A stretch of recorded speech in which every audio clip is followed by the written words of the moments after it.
if you approve our application, and it turns out that we do better than expected, then I'm happy to renegotiate that support, and we can work out what you want to do. You know, like returning any servants that we don't use, or agreeing to put it to some other purpose within the History Group's objectives. So in conclusion, the partnership between the History Group and the Council over the last 17 years has been highly successful, and given the amount of expertise and voluntary labour we have offered, I think the Council has reaped much benefit from it, and we would like the opportunity to continue doing that.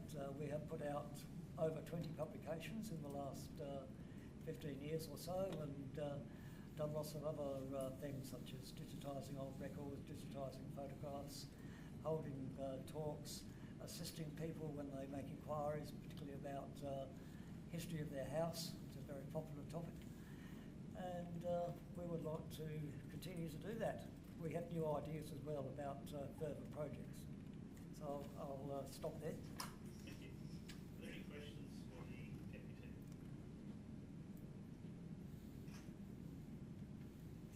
Councillor Sanders. I have a question. Yeah, it would seem that the major issue you have is insurance up there financially. I know that if you're an amateur photographer, for instance, you can actually join a union, and the union will cover you the insurance they'll cover you with their insurance. Are there any groups or organisations that you can be a part of that would cover you on that insurance, or are you set adrift and you have to, always cover your own insurance? And the other part of that question is, for staff, is there any way that the History Group could be covered under council insurance? Well, I can't answer the latter part of that question, really. But in regard to the first part, I have explored that possibility and just met, closed doors everywhere. No one does it. And I've approached, the History Trust. I approached it was either the History Council of South Australia or the Historical Society of South Australia, and they don't do it. They don't provide it. I mean, I agree with you. There are organisations around in some sectors where you get an umbrella insurance for a number of different groups. It doesn't exist to my knowledge, and I know we had discussions with a number of groups down in the western suburbs earlier this year, and they didn't have that sort of system in place. So it would be very nice if we could get that going, but at this stage, no, it's not available. Any further questions? That being the case, I'd like to thank you for your presentation. Okay. You want me to? Yeah, you can go and sit back in the audience if you like. Through the chair, was there any way of answering the second part of the question? The answer is no. Correct. You want to address that? He's correct. Okay. And we've followed up with LGRS on this. They don't offer that. It's unfortunate, but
Our council does value our history, and they're currently in the process of employing a point 4, I understand, that is going to be dedicated as a history officer.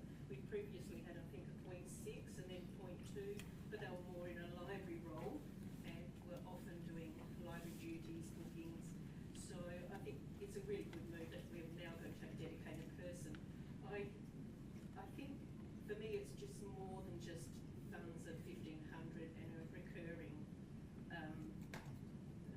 allocation of funds as well.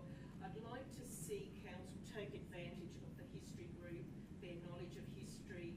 I know there's been a memorandum of understanding in the past, they two work together, but there are other councils like Port Adelaide Enfield. They not only have a history officer, they also have a research officer. Norwood Payment St Peter's fund a steering group, so there are funds going out to towards history there other than an officer. Councils like ours generally try to take advantage of, what a history group brings in, and I would like us to actually develop a much stronger connection between council and this group. So not only do funds make it much more viable that this group continues well into the future, it will attract people that are prepared to passionately put in the work that's required.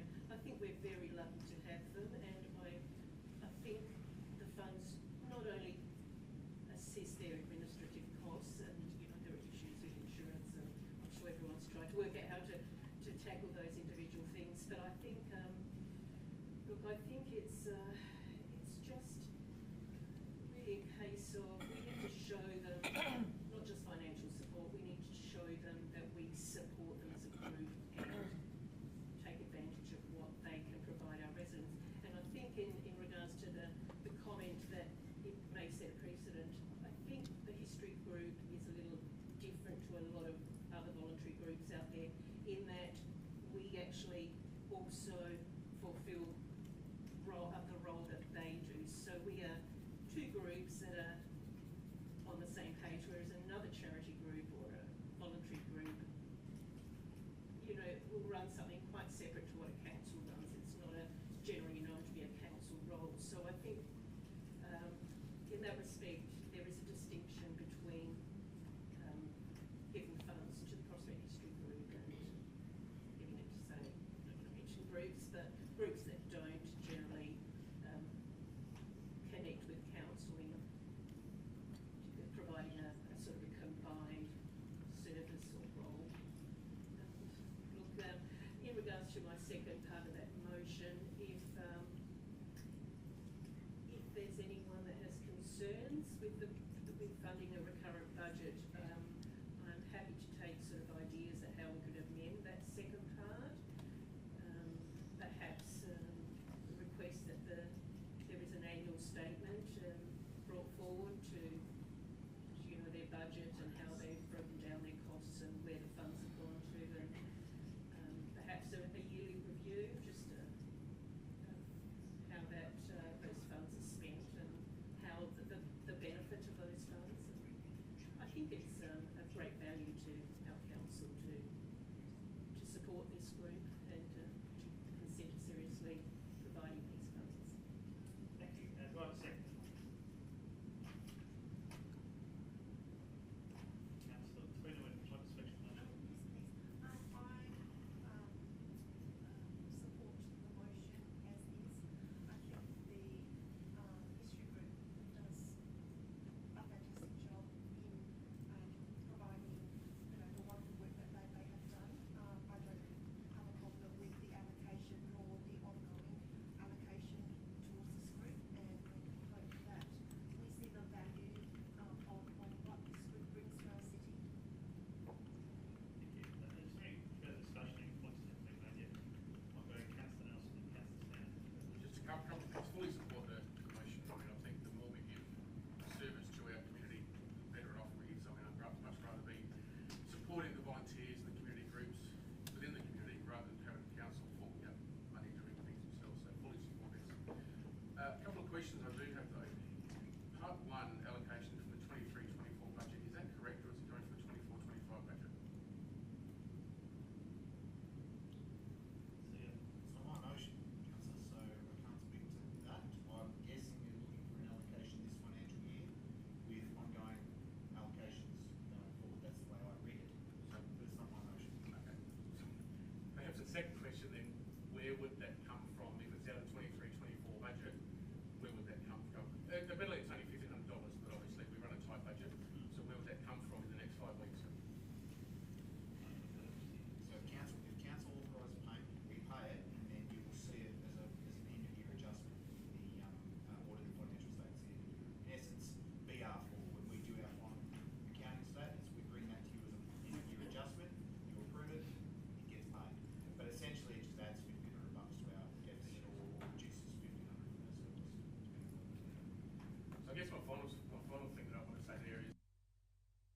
If that's the big ticket item every year, that's the one that they should be trying to kill. And I'm sure they have, but if if they need a little assistance, it'd be great if there was a way of assisting them in doing that. And then what we're giving them every year isn't actually going to the insurance company. Maybe it's going to be more helpful thing.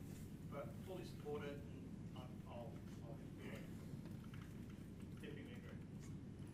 Thank you, Mayor. I'm struggling a little bit with this one, not because I don't support the intent, but I am concerned about the notion of precedence. Because as I've been seeing here, I think you could construct the same argument for our local environment group, who supports our sustainability measures. There are other areas in our council that we could actually draw the same conclusion to. And it might be absolutely proper that we do fund those people for insurance costs. So I had a couple of questions, and then I'm going to move an amendment, which I've just thought of. So I would also support the notion of it taken in parts, because I won't support part one. I think that's very late in the piece from a financial. Am I getting feedback? No, it's just yes. Yeah, I can hear some feedback, yeah. So just keep going. All good. We can hear you okay though. Okay. It's like I'm at a karaoke bar. So I won't support point one, just because I think it is very late in the piece. We heard from the deputy that they have a this financial year, so that's on the basis that expense would have already been expensed on their books, and so I don't see any reason for us to fund that retrospectively. I have a question, and then the question is just in terms of the local history resource. Can I just confirm over the last, let me just say 5 years, have we funded that position over that time, and have they been working on local history matters? CEO. I might ask Ms Taylor to take this one again. It's through the chair. It's kind of what, isn't it? We have. I can't speak before my time here, but we've certainly been funding it in the last 2 years. It's a 0.4 of an FTE. It was incorporated into an existing position in the library. It's currently vacant because we did a restructure, and that will now be a standalone position. So, which I think is great, because then we can actually get someone in with that history, actual experience to work with the group as well. So, but yes, my understanding is that we've actually funded it for quite some time. Okay, so just to clarify, we have had this role, irrespective of whether it's a 0.4 FTE that stands alone or 0.4 as part of a full FTE, it's Correct. still been dedicated to this work. So we've not lost time or effort over the last number of years in terms of supporting history. I just want to make that point. So I would like to propose an amendment that includes part 2 as it is, include an allocation of $1,500 for the Prospect History Group,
Any further discussion, any points that haven't been raised so far?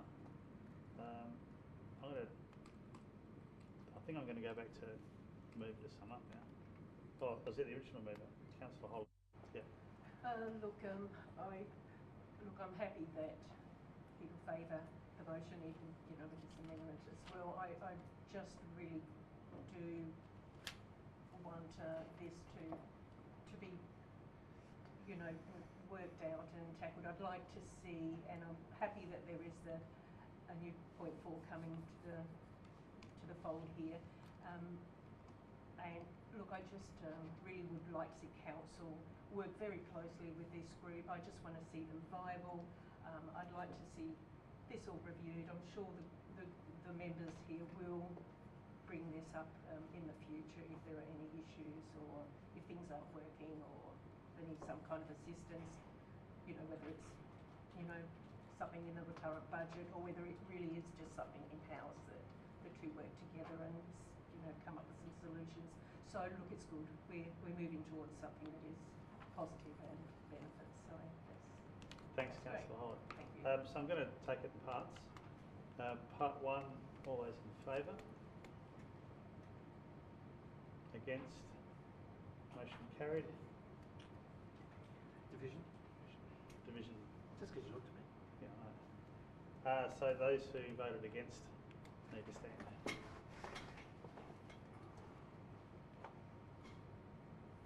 Thank you. That's crazy. Okay, moving on to part 2. All those in favour?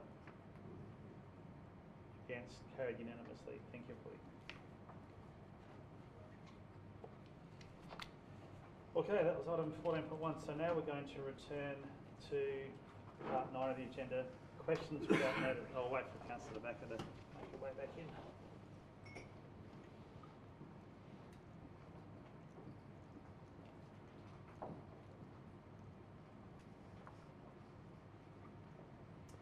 Okay, part 9, questions without notice. Are there any questions without notice?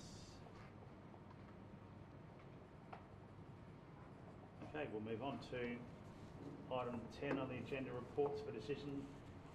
10.1, Prospect Lifestyle Precinct, Community Engagement Strategy, recommendations on page 4 of your agenda. Do I have a mover? Councillor Nelson, would you like to speak to the motion? Yeah, look, I think the engagement strategy is clear and precise. It covers all the matters we discussed during our workshops, connects with our community engagement strategy, and very happy to move it. Thank you. Do I have a seconder? Deputy Mayor Mark Crick, would you like to speak to the motion? Just to reiterate the mover's comments. Thank you. Any further discussion, any points that haven't been raised so far? Councillor Backer. Yeah, thank you for the report. Yeah, so really comprehensive and, I think it's really important to engage the community. I'm just referring to 24 of our agenda, I think it's page 10. It talks about community characteristics and it says residents prefer to communicate with council, provide their comment, feedback or questions through phone calls, online apps and emails over other methods. I guess I'd just like to maybe, say I found a lot of residents and businesses actually like to talk, they actually like to be heard, but I think it's really important to go where people are. Certainly I attended the quiz night at the RSL for some of the community groups on Saturday and it was packed, over 100 people, but I think if we're at those kind of events, that's a really good place to get some information, and I think, it is noted that there would be some events, but I think, the emails and face-to-face. I'm also conscious it'd be great to get maybe even just a postcard through the letterboxes of people in the area, because there's still a lot of people out there aren't aware that this is in train, because we don't have the Prospect magazine delivered anymore, we don't have the messenger, so I'd just like to see that considered in the mix. So it's more of a comment. I'll support the motion, but I'd just like those things to be considered. Thank you. Any further points to raise that haven't already been raised? If not, I'll head back to Councillor Nelson to sum up. No, just congratulations to the team, John and the team, for doing a fantastic job with the strategy, and yeah, support it fully. Thank you. Let's put it to the vote. All those in favour? Against? Carried unanimously. Item 10.2, Prospect Lifestyle Precinct Governance Model. I'm going to recommend suspending meeting procedures for 10 minutes because we have to discuss the appointment of members to the committee. So all those in favour? Against? So 7:35, 7:45. So we're not, well, I guess we can discuss the rest of the items, but what we're looking at is a couple of additional elected members to be on the PLP Community Reference Group. I want to do this as a secret ballot if we need to go to ballot as opposed to any other voting method. So the first question is, are we all happy with there being 2 elected members apart from myself on this committee? And then the second question will be, if we are happy with 2, who would like to nominate? So the first question, are we generally happy? We discussed this at length at the workshop a couple of weeks ago, or last week I think it was, and we went around a bit, but I think we arrived at this position. Are we still happy for there to be 2 other elected members? I'm getting nods around the table and some thumbs up as well, so we've got all the forms of approval. That being the case, if you would like to nominate to be on the Community Reference Group, then put your hand in the air. Okay, so we've got 3, so we're going to go to secret ballot. So I'm going to hand over to Mel and her magic box. She does have a magic box.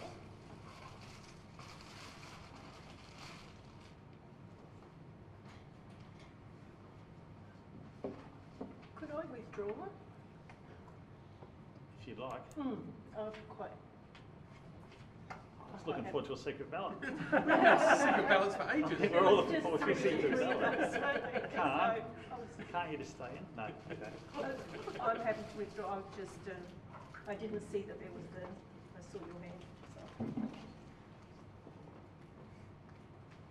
So just confirming, I've got a nomination from Deputy Mayor Mark Group and a nomination from Councillor Nelson. There's no further nominations, no need to have a secret ballot. Is there anything else we want to discuss before we move back into formal meeting procedures? We can always discuss through debate. If I could just call out members a reminder that the CRG is open to all of you. It's just that the 2 members who will form part of that, plus the Mayor, are the ones who can participate. But everyone's welcome to attend, and it's open to the public as well. So, Thank you, CEO. Okay, so let's go back into formal meeting procedures. So there's a recommendation on page 36 or a series of recommendations. Do I have a mover? Deputy Mayor Mark Group. Look, I will move it. I think this is one of our generational projects, obviously, in the City of Prospect. We've used those terms before. I'm particularly pleased, thank you for your confidence in me in one of these positions, given it's in the Central Ward, the best ward.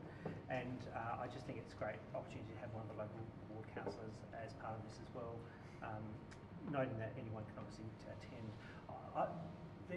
These groups are really important as we bring the community on this journey with us, and so really support the report as a whole in terms of what it's trying to do and trying to engage the community in that way. So thank you again to John and his team for putting this together.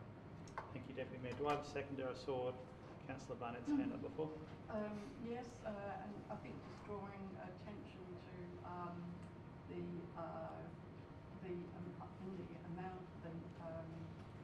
amount of governance groups and roles. This is most probably one of the most expensive ones, even when we were doing this building over here. So I think it deserves to have, I think council is very keen to make sure that that we have as wide as possible, but recognising that we do have to bring things back to a steering group and have control over it as well. So I'm very pleased that we've gone down this path. Thank you, Councillor Barnett. Is there any further discussion, any points that haven't been raised yet? Councillor Tobacco. Yeah, look, I agree with the other comments made, and look, it's deep enough that we can get a lot of input, but I think it's also nimble enough, because I just point elected members' attention to under 2A, it says noting that the CEO retains delegation to modify the structure and composition of these groups as the project evolves. And I think that's really important. We do have to be nimble, because we don't know fall from the sky, what project partner can approach us, and I think we have to remember that, it is a wish list. We're getting, everyone's input, but at the end of the day, it's having the finances to deliver it. So, and that's going to be very much determined by the project partner. And I think that's really good to be front of mind.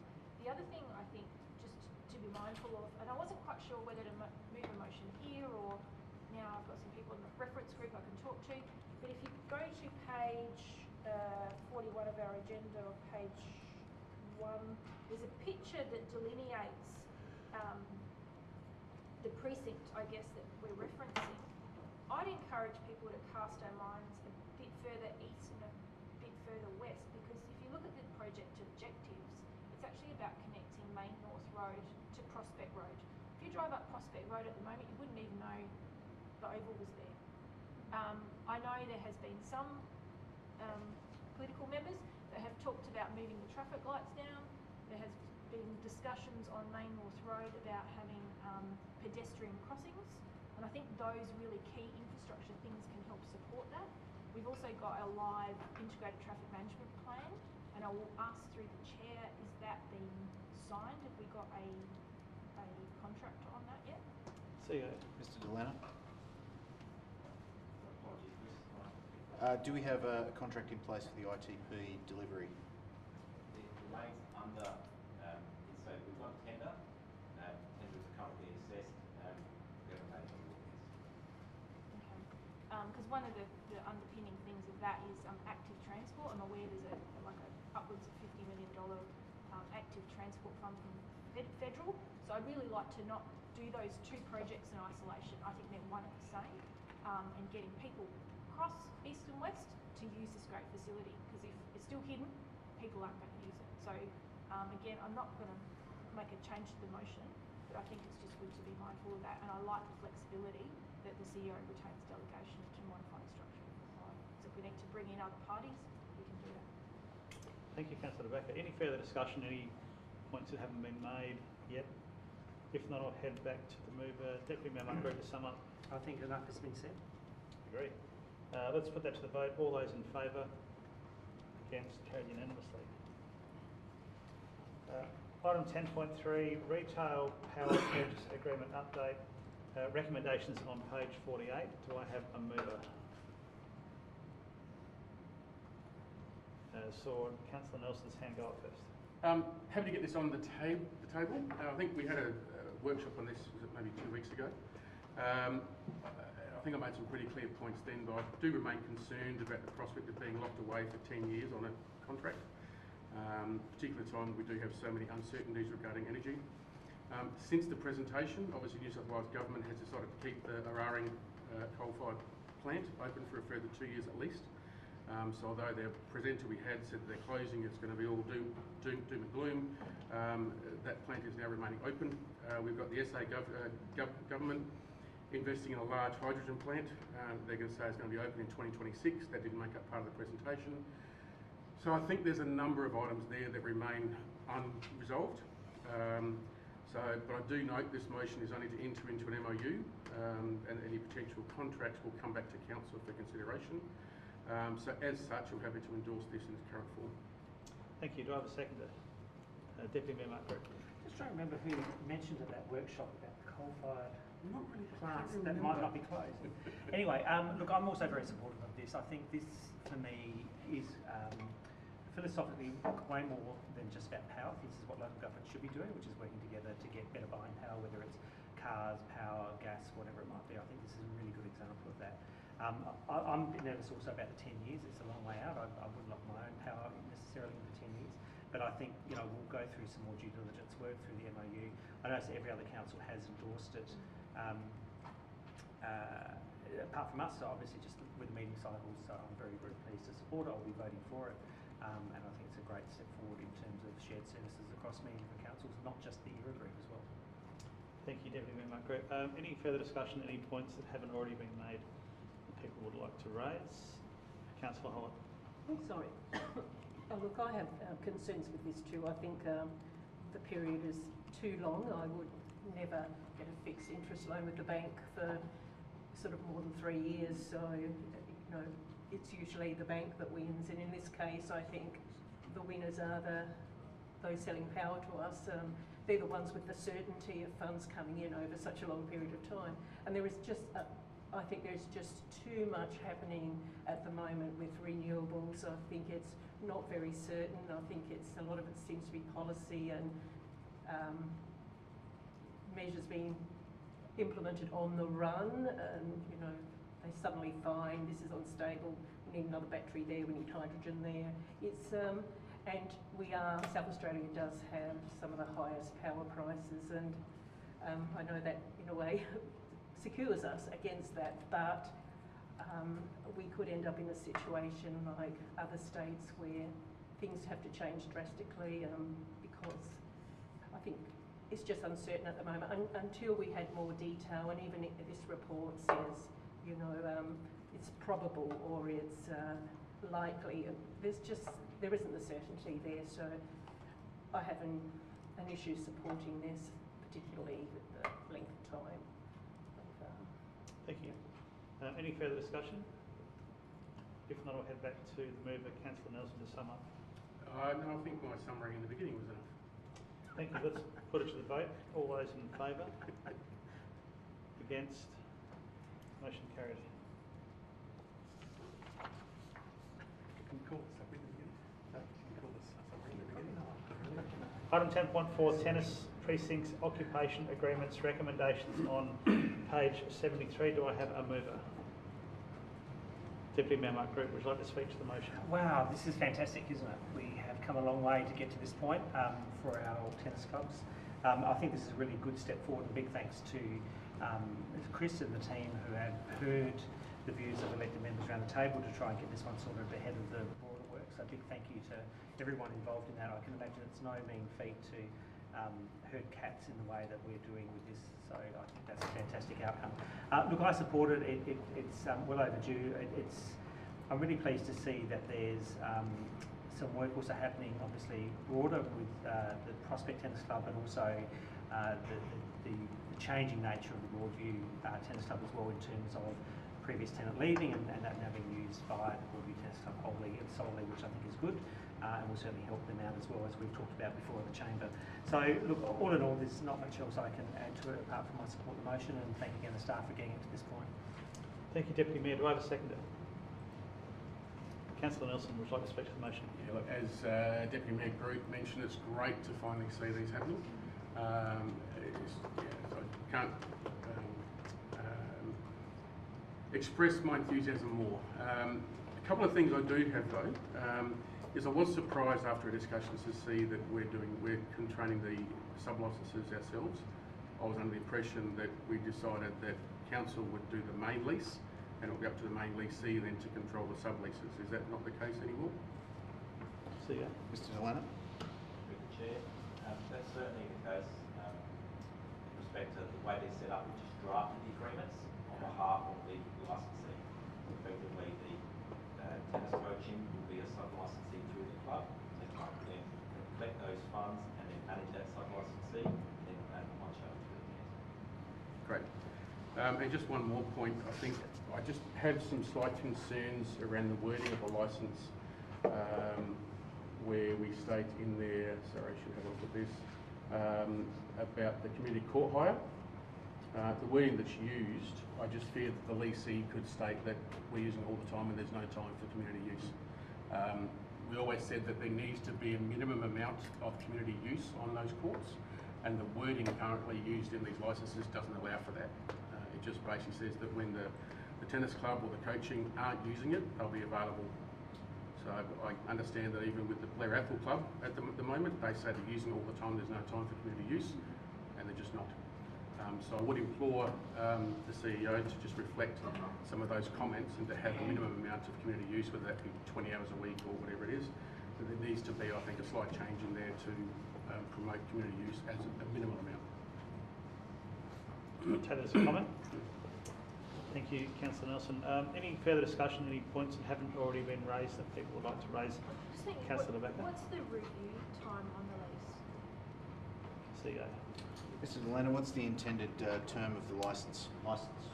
Through the Chair, it's referenced in the body report before, but especially the 5-year term. 5 years. I'm just wondering maybe around to appease Councillor Nelson's comments, if there's a kind of interim review period to capture some of that. Maybe an interim review, maybe after 2 years, that could be something that could be looked at. Is that a question, Councillor Becker? It probably possibly as a suggested change, but I'd have to be briefed on the wording. It was just in response. I was just trying to think of a way that we could do it. Because currently, as it goes out, if it wasn't to council expectation, which if it isn't defined, there's no way to catch it. So, have you got any comments on comment? Mr. Delano? The section of the chair, I'd like to question to clarify that. Mr. Parker, can you assist us in shedding some light on these questions? Through the chair, Councillor De Backer. So the term is 5 years. There's no right of renewal, but it's specifically worded that they can negotiate with council 12 months prior. The community facility leasing and licensing policy that you adopted in March requires the sporting groups, sporting clubs to report annually and every 3 years, and that's the opportunity for review of the whole licence arrangement. And then come that 4-year mark, then the negotiation should be well advanced, and then another licence could be negotiated with these clubs who've been, foundation members of the community for a long time. So basically, the review process is embedded into It's embedded. So okay. there's an annexure to the licence agreement where the club has to report annually on those outcome principles that you embedded within your policy. They've got to do that annually, and in the 3-year period, there'll be a 3-yearly review. If they want to talk about the infrastructure and improving the infrastructure, they can. That's optional. But certainly the operational elements will be reviewed after 3 years. Yep. And that'll be the prompt. Yep. Okay. All right. Thank you. Thanks, Councillor Becker. Councillor Tweenawin? Just following on from Councillor Nelson's comment around community court hire, I mean, as it stands, I feel as though, how would the community members know which days, the courts are available? It says that at least 2 courts for community use when the courts are not in use. So, I think the clubs will know when it's not available, but for community members, we need to know that, or community members need to know whether it's advertised on their website, on our website. How do we know which days it's the public can access it? So, I don't know. I'm just thinking we need to, advertise that somewhere, put it out there so that community knows that it's available Tuesday, Wednesday. Because as it stands, I don't think people will know when they can access it. So that's my concern. Is there a question there, or just making a comment, Councillor? My question would be: would the club be prepared to put on their website or to our website the days that the courts are available for public use? CEO. Mr. Delano, we have a plan for this. Can you share it with members? Through the chair. So when the courts are redeveloped, as well as of course with the Prospect Tennis Club, we incorporate effectively a digital system, so called the Booker Court system that runs through Tennis SA. Effectively, there'll be some signage on site. The courts will be able to scan a QR code, go straight to a site, effectively an app, and book the court, and it'll be instantaneous. So the courts are free. They're going to book it there and then get a code, type it in, and get access to the court. So the clubs using it, obviously they'll be present, and that space will be blocked out. We'll obviously need to consider Councillor Nelson's comments in regards to a minimum allocation, but for all intents and purposes, the courts aren't used until about 3:30 every day, Monday to Friday, so it's a significant amount of time, and then effectively Saturday, Sundays is the peak period in terms of club use. But to take that point, we'll have a look at how we might be able to stipulate some minimum hours of access, but there'll be some signage and access to an app as it relates to new courts. With respect to Broadview, take that on board. They do have some information on their website in respect to court access, in terms of how we can effectively incorporate that with signage on the site for the two courts. In both these locations, there'll be two courts that will be effectively available from the community outside of club use. So effectively it'll be through their website. And it's also worth pointing out through the chair that obviously there's opportunities then for us to promote access into Tennis SA system, and of course Broadview is ripe for redevelopment in the next couple of years as well. They'll be put onto the same system, and it will become an opportunity for us to promote that and direct members of the public to that, so that they can gain access to those courts through the systems that are set up for that purpose. Thank you, Sergey. Any further questions? Councillor Barnett. Yes, just following up on the proposed methodology for community use. So that would mean through the Tennis SA app that a member of the public would also be able to see where there are other courts available as well. So not just out to clubs courts. You know. Correct. That's my understanding. So through the chair, yes, that's correct. The challenge there being, of course, that as we're discovering, courts like Broadview and older facilities that don't have the digital technology in place yet, that will evolve and improve over time. But certainly, yes, that's correct for the systems that are courts that are in the system. Yes. Any further points? Any further discussion, Councillor Trin Levin? I'm really happy to see this come to us, and that we finally got this on board. And there's a fee structure for anyone operating commercial use on these courts. So I'm really happy to have this brought to us, and I look forward to other ones coming in the near future as well. Thank you. If there's no further discussion, I'll head back to Deputy Mayor Mark Reid to sum up. I think enough has been said. Thank you. Let's put that to the vote. All those in favour? Against? Carried unanimously. Item 10.5, Festive Community Activation Fund 2024, recommendations on page 86. Do I have a mover? Sorry.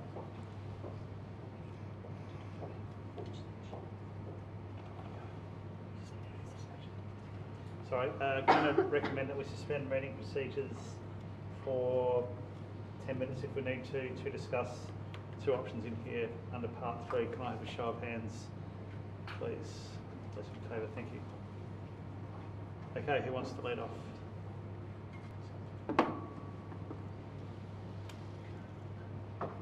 Anybody? Councillor Nelson. Sure, why not? I'm really torn with this one. I see the benefit in both aspects. Love the idea of having 4 different, let's assume that there's 4 times $5,000. Love the idea of 4 different community events. How big those community events would be and how many people would get involved concerns me, versus having one major event. I'm probably leaning more towards that, but I'm still torn. I'm very interested to see what everyone else has to say. I think the other thing that we haven't put into here is that my understanding is that the organiser of last year's Christmas in Prospect event still has about $4,000 paid in deposits that were rolled over to this year's event. So if that organiser was unable to hold that event this year due to lack of funding or whatever, those funds would also be lost. So I think there's more to consider here than what we're looking at on the table. Obviously the Christmas in Prospect event was there for the sort of business community, that economic development, bringing people to the main street, how that would work with lack of funding. There's a lot here to consider, I think, with sort of very minimal information. I don't think it's just a matter of to call back the $7,000 or let the $7,000 remain. There's a lot more to it, I think, than that. Even if the organiser was able to get a further $5,000, $12,000 still isn't going to cut the event that was planned. So I just think there's a lot here to take into consideration. My view is I think this motion's come to us probably a month or 2 early. I think there's a lot of information we need to be looking at before we vote on it. Thank you, Councillor Nelson. Can we just focus our discussion on which part of part 3, because we can debate the motion more fully once we go back into session, but we need to determine whether we're going to put forward the first option or the second option, part 3. Deputy Mayor Mark Green. I heard what you just said, Mayor. I'm also struggling a little bit with this one. I'm just wondering whether there's a third alternative, and maybe raise it while we're not in session, which is preserving the ability to run the Christmas in Prospect function this year, because there is obviously $7,000 unspent, and it sounds like $4,000 in deposits, as a one-off for this year. So actually increasing the festive Christmas Community Activation Fund by another 10, given we do have a small surplus that we've got a little bit of wiggle room with. And then that still provides a bit of capacity for other groups, because I do think I think we should preserve the principle that others can apply for the money as well. And so that will kind of give us our Christmas cake and eat it too, if we did that. So just as a thought bubble, could we increase the fund overall to 10,000, give money to the Christmas and Prospect event, including the $7,000 and an amount that we would agree to, but then still preserve probably 10 or 12 for other community groups to access. The Christmas in Prospect event would have to go into the competitive pool still for the now $30,000. So your intention? What I was suggesting is maybe for this year, because we're half pregnant with it, we've kind of already got money in it. So we run the risk of losing that money. The $4,000, I mean, it's not a material amount overall, but I would say we allow that to happen, but in future years it's part of the competitive process. So I'm kind of looking at something a bit different for this year to kind of, because if it hadn't rained last year, the event would have been fully expended, and I'd probably be saying, well, that's now a competitive process.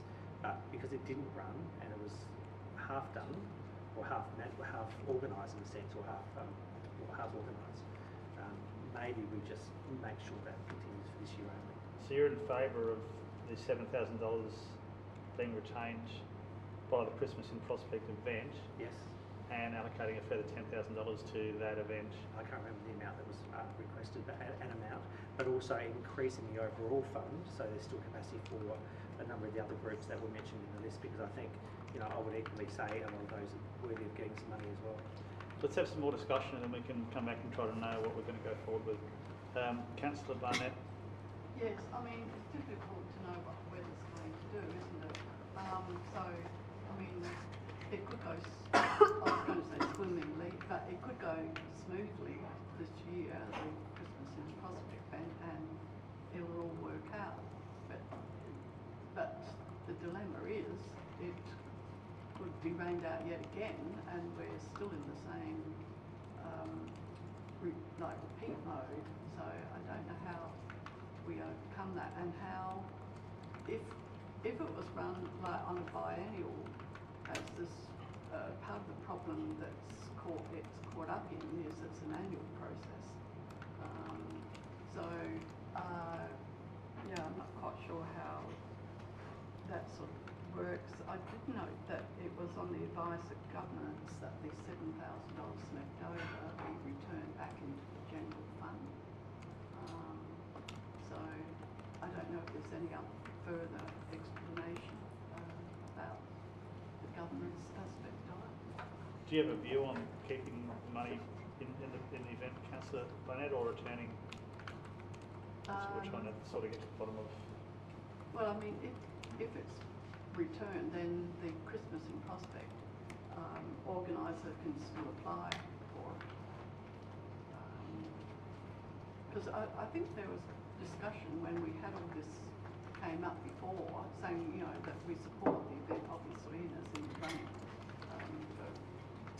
for funding, but that there should be necessarily an expectation by any of the groups, because we run on an annual grant process, there shouldn't be, that, once they've got it, then they keep on getting it.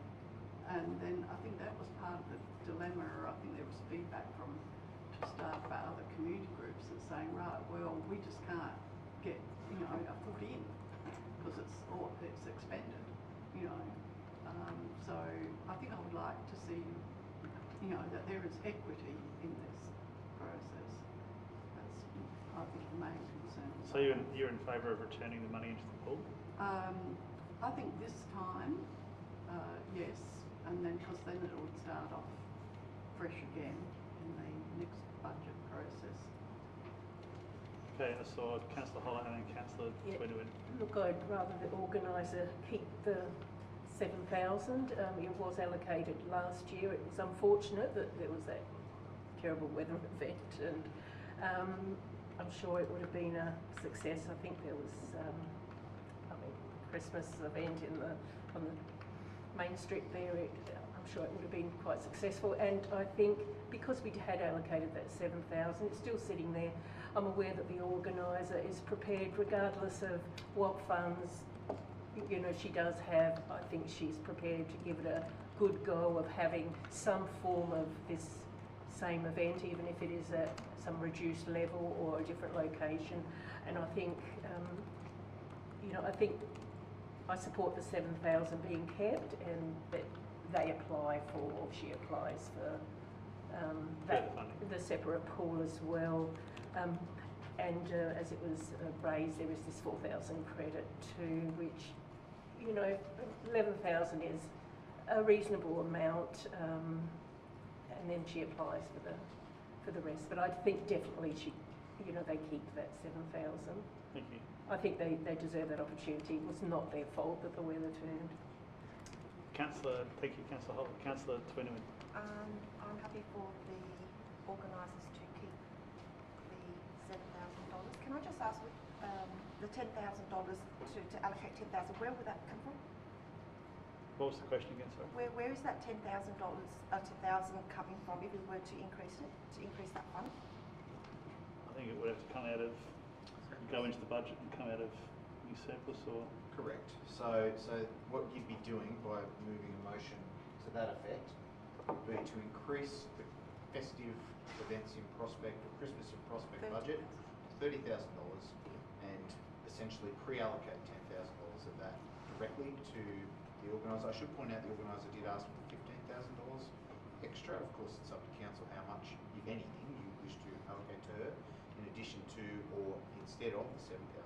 So she asked for 15 in addition to keeping the 7. That's what she asked for. Sorry, I'll just go around the room and we can do one last vote. Any further questions, Councillor? Councillor Stanton. I support $7,000 to the Christmas Prospect event. It's already there. She's already committed to Fallbring. I also think we'd be pretty mean-spirited that if she applied for extra money for us not to give it to her. I think it's a late effort here that we're going to honour any thing she, whatever she puts in for. So I don't understand why we are separating the two. I think we just take the 7, add what's needed to be on there for an event, just kind of keep that as separate, and then reset the whole thing next year.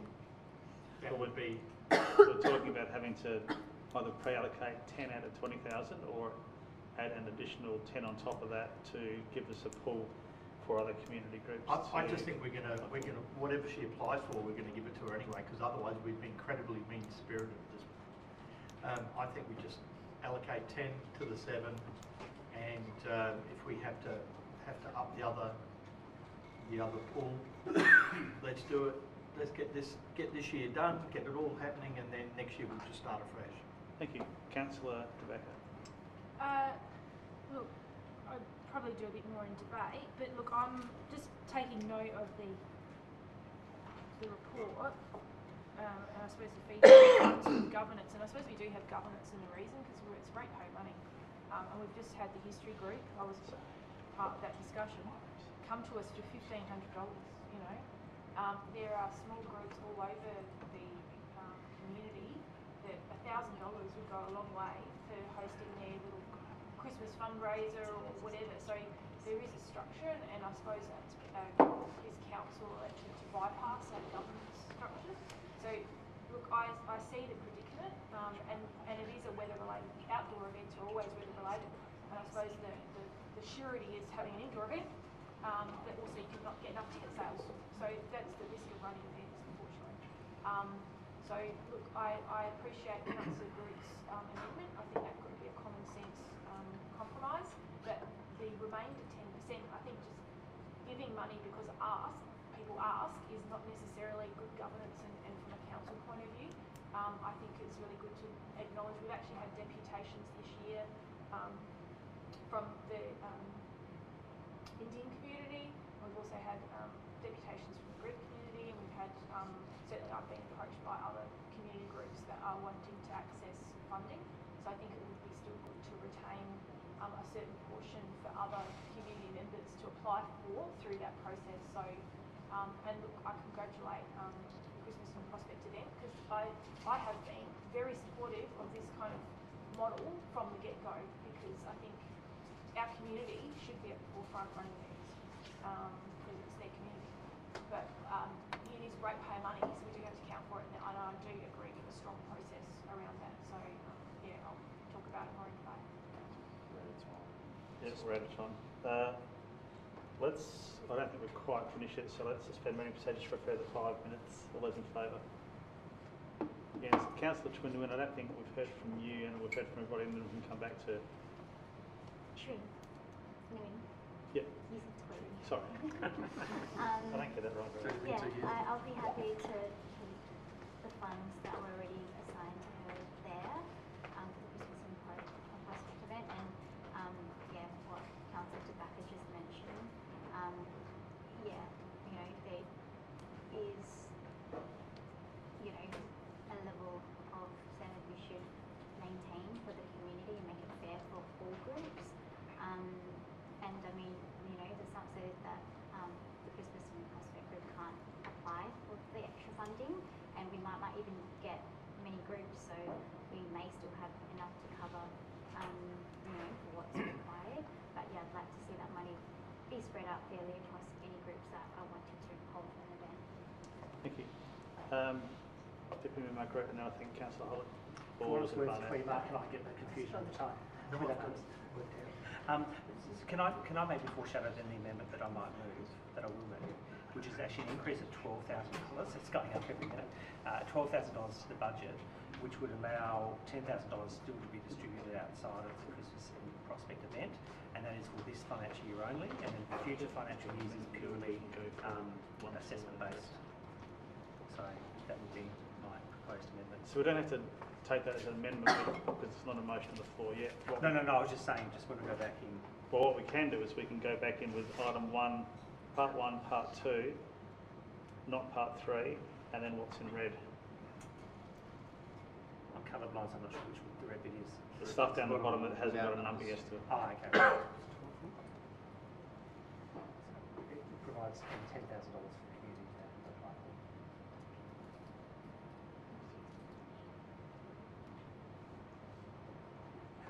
Is that what you mean? What's on the screen down the bottom? Or do you mean something? You mean something different, don't you?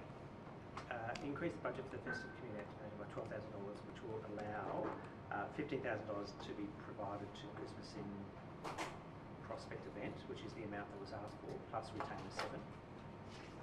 And then that would leave $10,000, if my maths is correct, that could be used for other community groups to apply for. Is my maths wrong? See that? Yeah. So at the moment we have a $20,000 budget. We have $27,000 in a theoretical pool. $7,000 of that money is already held by so that's Christmas and Prospect. Yep. So we have $20,000, assuming council, as appears to be the case, generally support the $7,000 remaining with Stephanie. Yep. That leaves us with 20k. Yep. Stephanie has asked for 15k more. Yep. So if you add $10,000 to that budget, it gives us 30k. You allocate 15k of that, then you've got 15k left. Okay. If you add 12k to that, you've got 17k left. Well, then let's say 10. Let's say 15.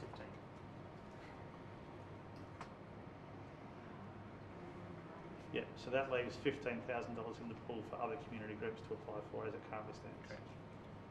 Okay. That's, look, I'm happy to move it as an amendment if I'm comfortable going up as the motion for that.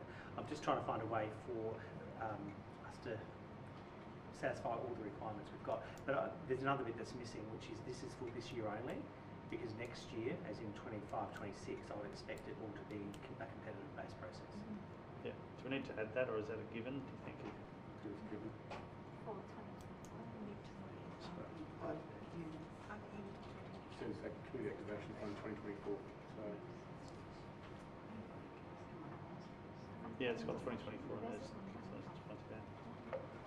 All right, so if we're happy with that, we can debate what we're going to debate, and then people can voice their opinions on whether that's what they want to vote for or not. So I'm happy to.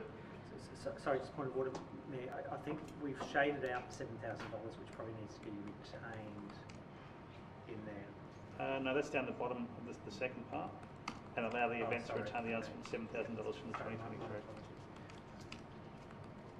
Okay, should it be a further $10,000? An additional 10,000. I think 15 is. 15. A further 15.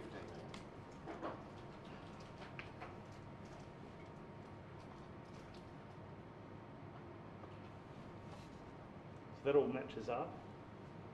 So we're going to go with that, part 1, part 2, and the part that, trust me, is in red as the motion that we're going to debate. Actually comes one as well. Not last time I checked. May I make a brief comment before you do move into debate? Yep. Members, I point out the fact that what we're doing right now is tinkering with a budget we haven't actually adopted yet, which is fine, that's okay. It's actually not a bad thing because we'll be able to work this into our final budget. It will obviously draw another $10,000 off of the projected surplus that we discussed. I think that obviously members are aware of what that is. The question though of setting expectations for next year, members, is we're already doing this now. In 12 months' time, I fear you'll be sitting here again having the same conversation because we'll have gone through a draft budget process in March. We'll have just, hopefully, been 2 or 3 months removed from the delivery of a fantastic Christmas prospect event. But I suspect that Stephanie will have come and given you another deputation, and that expectation will have been set in that early stage. If members wish to make it very clear on the record what their expectations are for next year in terms of how this process will run going forward, I would ask that it be entrenched in this resolution to make that clear now and give us a way to appropriately establish public expectation for next year. So could it be something as simple as Festive Community Activation Fund from 2025 onwards is a competitive-based process? Words to that effect. Yeah, that's probably not worded totally correct, but that's the intent. Which is, that council, and it might be what we're going to have a point 1, 2, 3, 4, maybe a point 5 that says where's the effect. So we've got that council clearly state its intention that in future years the festive clearly state its intention that, comma, in future years, comma, the Festive Community Activation Fund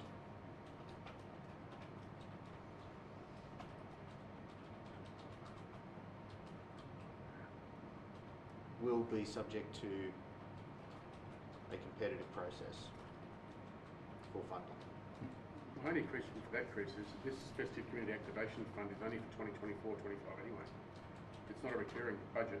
It isn't, but again, noting the fact that this year's bid mirrored last year's and next year's is likely to mirror this year's, we'll know what we're talking about. I still think making assumptions of facts not in evidence in a lawyer term. Correct, that's true. And if there is no such budget, then this will become moot.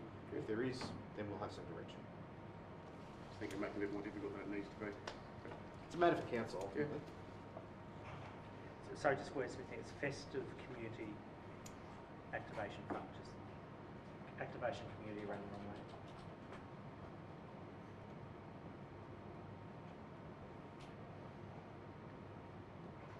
Within its guidelines,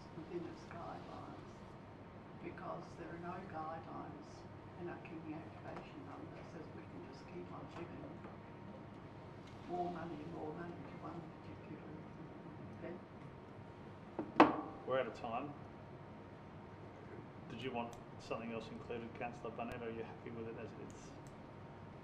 You can always move an amendment and get it on the floor if you want to add something else. It needs to change. Just a couple of minutes, I think it needs to change.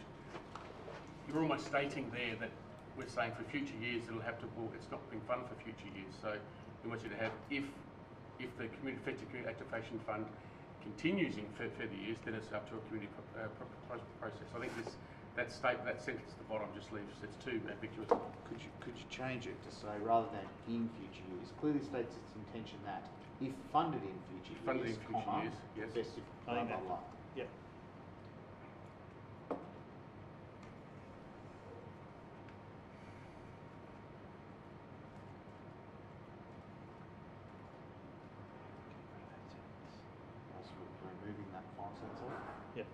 So that's gone. So Gwen, we're actually removing that sentence that you had highlighted. No, not that one. One below it. Just pop that one. That one's gone, and then it needs to say, clearly states that its intention that if funded in future years. Council's intention. Future years, comma, Yep. after future years, comma. First unionisation fund will be subject to competitive process. Just, can the apostrophe be removed from between the T and the S? Yeah. Sorry. Just making Go. it. Well done. I'm sure Councillor Barnett would have. Well, I'm trying to get in if you before had- Councillor Barnett. Well, I mean, it's still ambiguous who the "it's" is. It should be council. It starts with that It council. starts with that council. Oh, that council.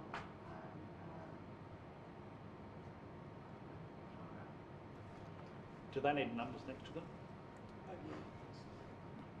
Let's do that. And then let's go back into session and let's debate.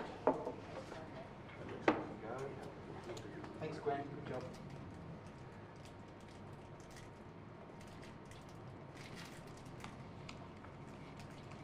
Okay, going to bring us back into session. We have the recommendation on the screen there. Do I have a mover? Deputy Mayor Mark Creek, what is the speech of the motion? Look, I'm happy to move it. I think this is probably a good middle ground outcome. It locks in some activity for this year. It doesn't set a precedent, which is consistent with what I've been saying earlier this evening.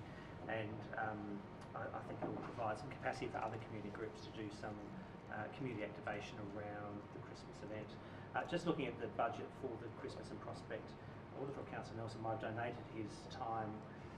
There is an amount in there for hire of roaming glitter angels. I figured that was you. So maybe you could donate your time to save some money. Plenty of time. Yeah, done. Apart from that, I do support the motion and commend it to you all. Thank you. Do I have a seconder? Councillor Nelson. Happy to second this, yes. Obviously, there was a lot of debate through the suspension, so I think we've come to a very, very good, happy medium ground where a lot more groups will actually benefit from this motion. Thank you. Any further discussion, any points that haven't already been raised? No? If not, I'll head back to Deputy Mayor Mark Creek to sum up. Ho, ho, ho.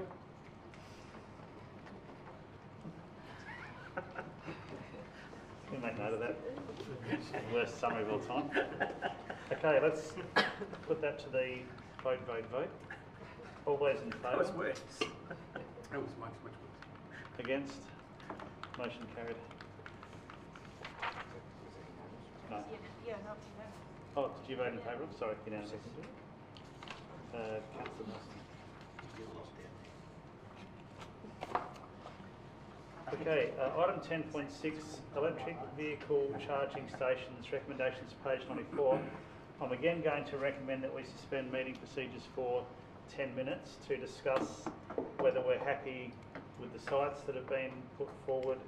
Do we want to add to this or do we want to remove from that? So I'm going to recommend suspending meeting procedures for 10 minutes. All those in favour? Against? Carried unanimously. 10:34.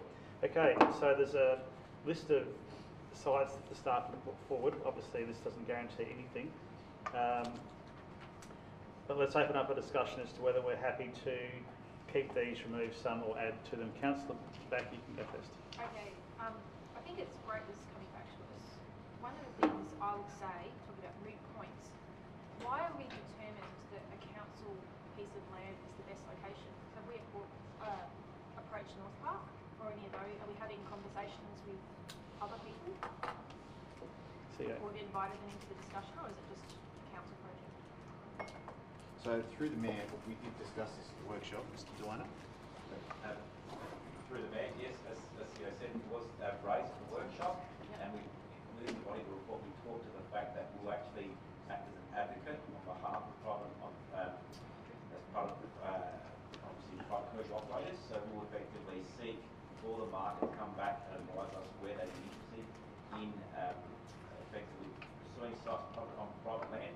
We'll act as a broker in that behalf, but effectively we won't have any contractual arrangement, but effectively introduce both parties to to the opportunity.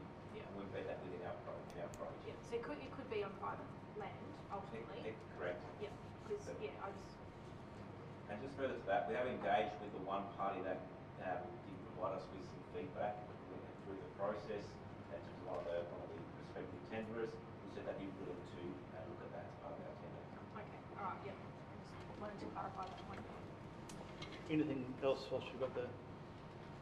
Okay, has anyone else got any perspective on adding or removing some of the recommended sites? Councillor Barnett? Yes, I mean, I just look at all of the ones that we've suggested, it's all losing parks where we actually jolly well need them. So, is it banned to park in these unless you're charging your electric vehicle station? It is, isn't it? Mr. Delano? Yeah. Through the chair, there has been recent laws that have come in that effectively expressly state that yes, you need to be electric vehicle to park in one of these designated spots. There likely be a reduction in loss of car parking because the requirement has a wider parking berth as demonstrated in the actual report. Yeah.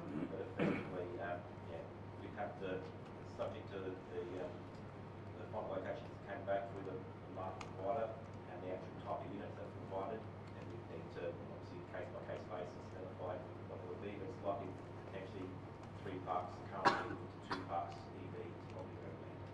Yes, I mean, that's where I am having quite a dilemma. I'm all for, you know, the electric vehicle charging, but, you know, I think we're just, I don't know, seems to be the missing step of what was talked about before about engaging, you know, the private. How much have we done in engaging private properties? I'm just trying to get a handle on that. We're just on gung-ho with ours. I'm just trying to work out, you know, if at all possible, it should be, I think, more private property places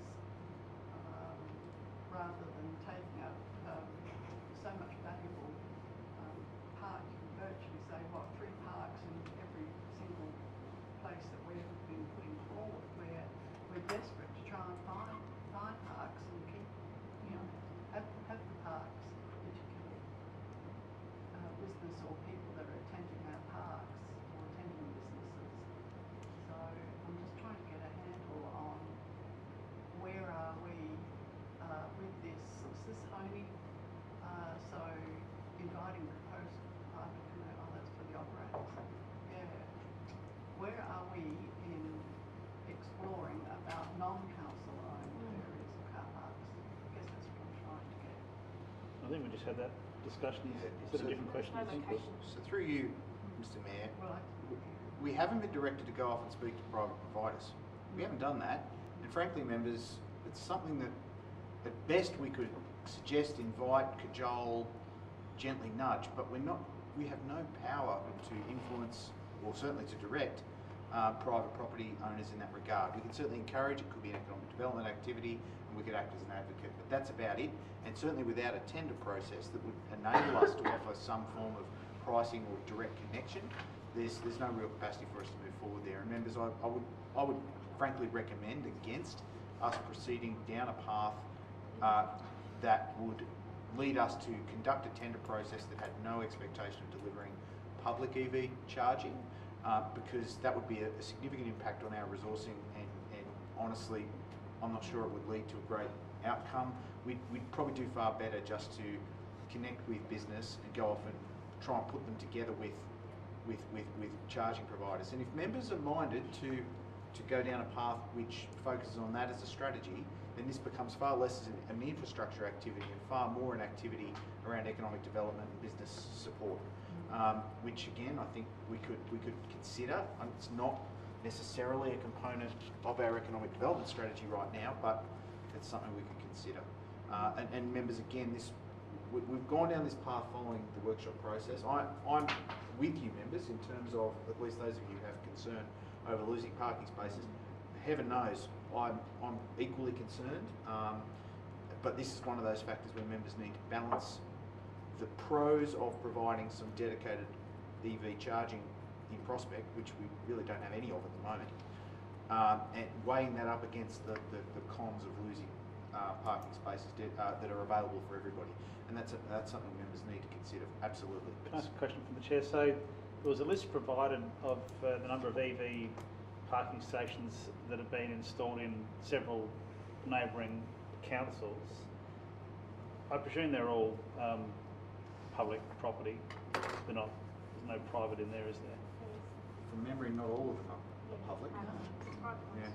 There's definitely a mixture. Is it? And there are a handful in Prospect right now that I think are all on private land, but The cars. yeah.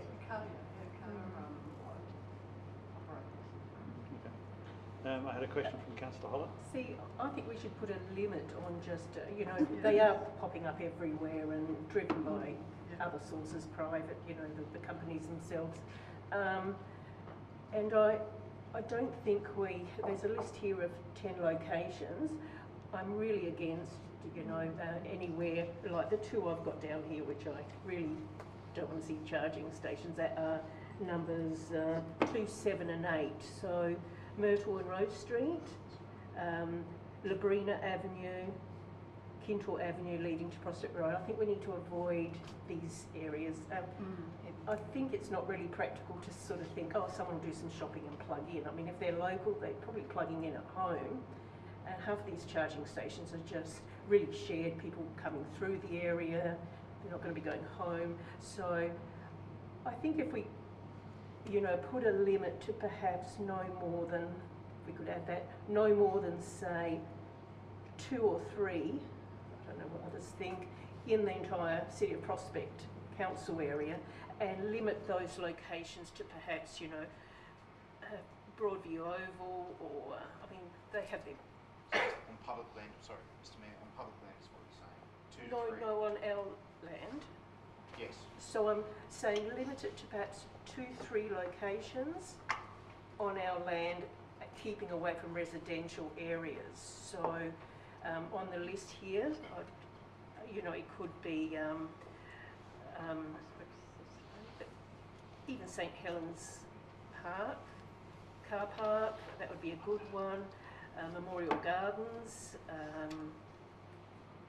know, I mean, it's only short periods of time that those, you know, the football's only, you know. So Councillor Holler, you've itemised 2, 7 and 8 as 3 that you're... Yeah, that I oppose, but I'd also like to, because we're seeing these cropping up everywhere, and they will continue to do so, you know, and like for example, there's one on Regency Road at the Port Adelaide Enfield Community Centre there, which is very close to Sefton Park, North Park shopping. So I think we should just limit it to, even though we've got a list there, to perhaps a couple charging stations on our land, keeping away from residential areas, and Prospect Road, perhaps even Churchill Road itself, where, you know, car parks are required. So I don't know how you could... I was a bit ambitious with my 10 minutes because we're out of time, so I'm going to recommend we suspend meeting procedures for a further 10 minutes. All those in favour? Against? Thank you. Okay, thank you, Councillor So that's Holler. basically it. I think Councillor Trindawin, then Deputy Mayor Mark Groot, then Councillor Nelson. Yeah, I mean, there's 8 elected members and then there's already 25% that has an EV car. I mean, we don't have to have all these proposed locations, and I don't agree with the Myrtle Street and Rose, because that's, you know, a high-use car park area with lots of cafes, you know, shops. So that's a quick turnover. So that's actually an ideal place to have an EV charging station. I mean, in the Prospect region where there's 1, 2, 8, 7, 3, that is quite condensed. So I would probably support not having all of them in that region and having more spread out spaces, so that we don't lose so much public parking in the same area. But yeah, it is something that, you know, we should be offering in our city, especially when we say that we are, what are we known for? No, what do we call ourselves? Amazing. You talking about the Central Ward or? No, the whole of city. No, what do we call it? Yeah, intelligent community. I mean, like, you know, we're really behind in this space. So I definitely, you know, feel like, yeah, we should be getting this done. But yeah, I don't agree with removing number 1. Is that Rose Street and Murder Street? 2, number 2. Yeah. I feel like that is a high volume car park between, you know, lots of cafes and shops. So, you know, you'll get a lot of people coming through and using it and moving on as well, compared to all the, you know, the ones further out in the parks and the community spaces.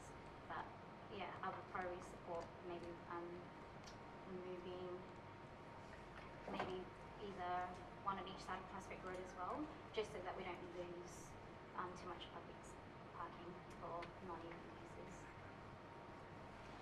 So I'm looking for thoughts on, at the moment, we're looking for thoughts on which suggestions to remove.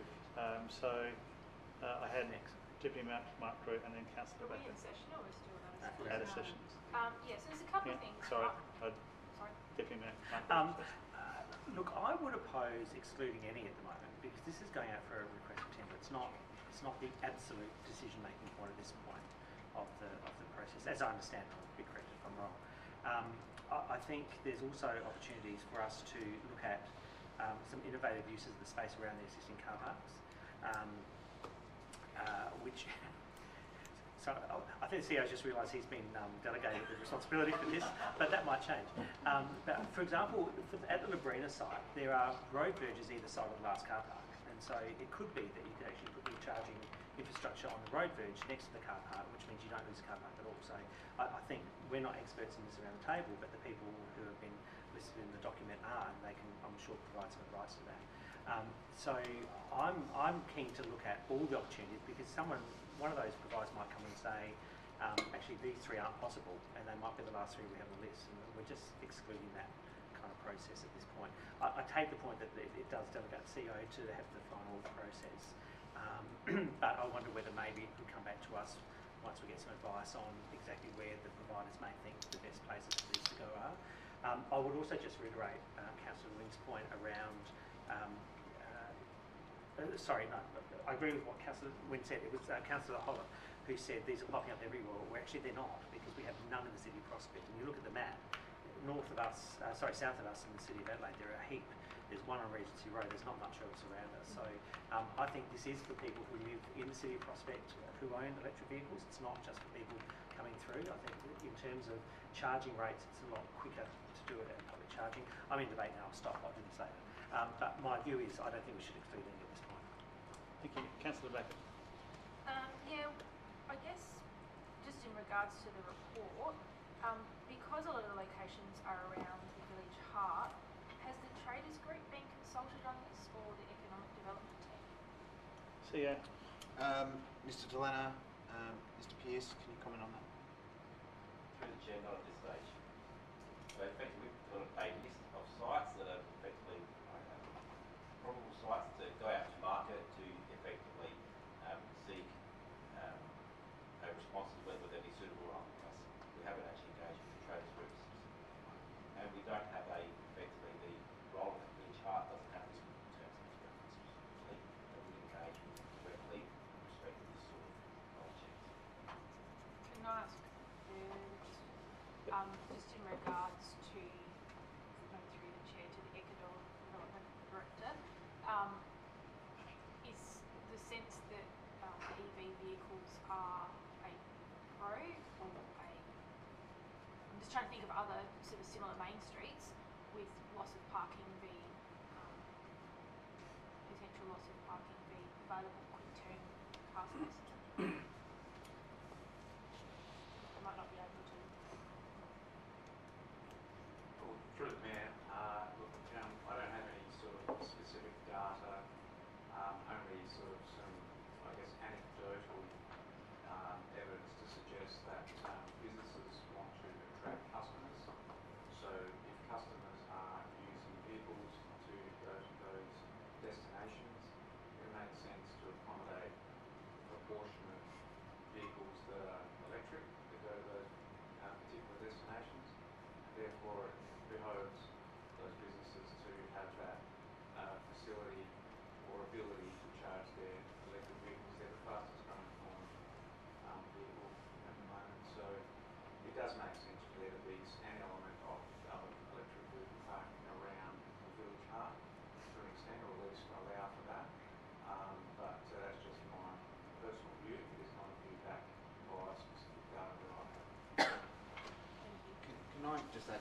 think there is a strong understanding that depending on who you talk to, you get a different answer potentially around the perceived or actual value of EV chargers in a certain location. And that has a lot to do with your understanding of EV operations, but also the type of business you might be in. If you're having a conversation with someone who runs a business in Prospect that is a destination business that attracts customers from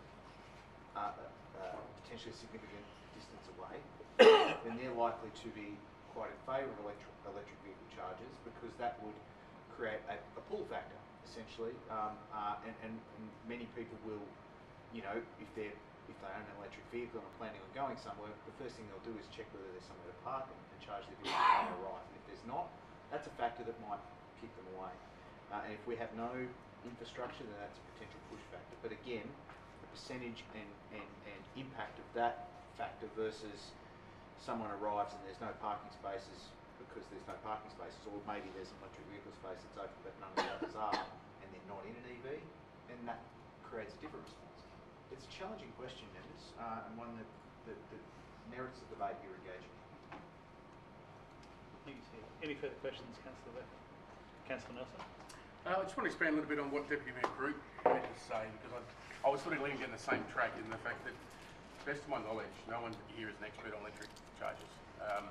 And we're trying to debate on a matter of telling electric charging companies where we want them to put chargers that might not be suitable. So I think we're kind of putting the horse before the cart here, and should be waiting for them to come back to us to tell us where in the city of Prospect is it suitable to have the chargers, and then from that we decide where we want them, where we don't want them. I'll admit, with my own education, I was surprised to see Labrina and Kinter Avenue on the list, because again, I'm led to believe you're supposed to reverse into a charging car park, and you'd be reversing against the direction of traffic in both Labrina and Kinter Avenue. So I found those surprising. But again, I just think we need to leave it blank and just let them go out without recommending any locations and wait for them to come back to us.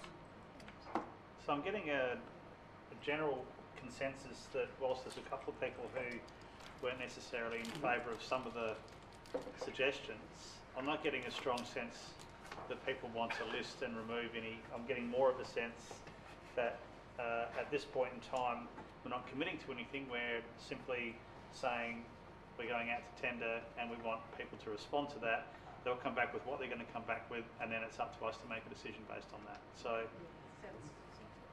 that's what I'm getting around the table. So unless I'm persuaded otherwise by Councillor Standen.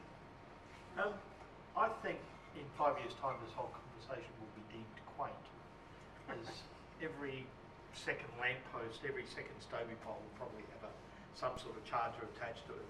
The charging infrastructure won't be a giant box somewhere, it'll be a pole with whatever you hang on there. And I think by the time we go down through this process, the heavens will open and the solution will become clear as the infrastructure providers will tell us, don't worry about that big box, we've got this new thing here, that'll take care of that, that'll take care of that. I think we just go in with an open mind, open up as many opportunities as we can and let the market lead the process. Okay. We're out of time again, so I'm going to call us back into formal session, and we can debate it, but I'm going to go with the fact that we're not really going to remove any of the suggestions. We can debate it still, but that's what we're going to go with. So back into formal session. Electric vehicle charging stations recommendations on page 94. We're not pulling out any of the suggestions. Do I have the mover? Councillor Trinder Wynn, would you like to speak to the motion? Yes. Yeah, I'm really glad to see this come to us finally, and I look forward to having, a proposal put forward to us for us to then review. So all the options listed here are just, proposals. So it'll be interesting to see what recommendations they make, including recommendations they may make on private property, which we can then advocate or be the middle man to approach the private properties to consider themselves. But yeah, I'm really excited to see maybe hopefully in the near future some EV charging stations. Thank you. Do I have a seconder? Councillor Standen, would you like to speak to the motion? Yeah, no one else was putting their hands up. not stiff there. I think it's fantastic. I can remember the first time that EV charging was proposed in this chamber, or the building that used to be here, was approximately 10 years ago when we were debating this building. And at the time, EVs weren't really considered, as that they were going to be popular. And I kind of wish we'd put some infrastructure in the bottom of this building for EV then. But I'm glad it's finally come of age. I'm looking forward to see what the market will actually suggest to us. They might just say, look, hold your horses, you won't have to have a pole, we'll do induction charging because that's coming in soon, and you just be able to drive in the spot, push a button, you won't even have to plug anything in. So hopefully the market leads us and takes us down some new and innovative passageways. Thank you, Councillor Stan. Any further discussion, any points that haven't been made already?